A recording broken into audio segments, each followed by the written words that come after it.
Assalamualaikum warahmatullahi wabarakatuh. Presiden Rusia Vladimir Putin kutip ayat Al-Quran dalam pidatonya dan bungkam Presiden Prancis Emmanuel Macron. Apakah ini sebagai tanda bahwa Presiden Rusia tersebut akan menjadi mu'alaf? Tonton terus channel ini, tekan tombol subscribe dan klik lonceng. Terima kasih.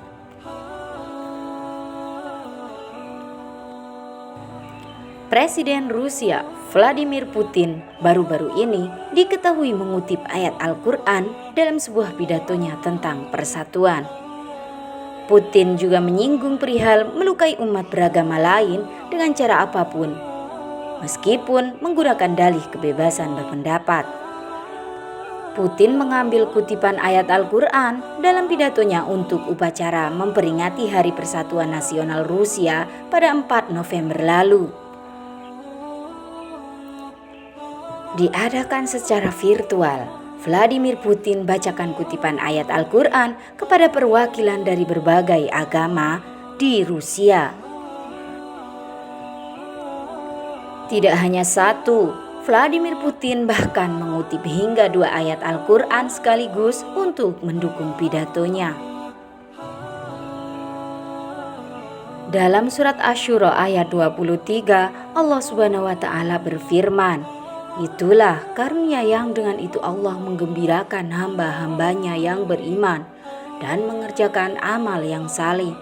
Katakanlah, aku tidak meminta kepadamu sesuatu upah pun atas seruanku kecuali kasih sayang dalam kekeluargaan.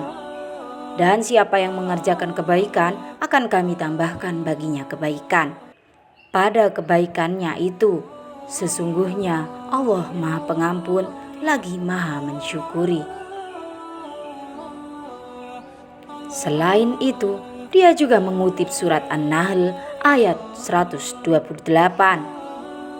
Sesungguhnya Allah beserta orang-orang yang bertakwa dan orang-orang yang berbuat kebaikan. Putin menggunakan ayat-ayat tersebut untuk berbicara tentang persahabatan, perbuatan baik, dan pahala ilahi bagi orang-orang yang berbuat kebaikan. Bersamaan dengan kutipan ayat Al-Quran, Putin juga mengutip ayat dari kitab suci agama lain seperti Kristen dan Yudaisme. Putin juga mengecam pihak-pihak yang melukai perasaan umat agama lain dengan dalih kebebasan berpendapat. Tahun lalu, Putin juga mengutip ayat 103 surat Al-Imran saat menyerukan perdamaian di Yaman, sehingga kali ini bukan kali pertama Putin mengutip ayat dari kitab suci umat Islam. Bersinggungan dengan hal tersebut, Presiden Prancis Emmanuel Macron mendapat kecaman keras dari umat Islam di seluruh dunia. Setelah pernyataan kontroversialnya, Macron juga menganggap karikatur Nabi Muhammad yang diterbitkan Charlie Hebdo sebagai bentuk kebebasan berpendapat.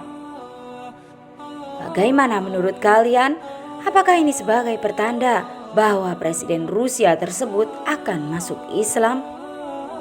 Wallahu a'lam bishawab.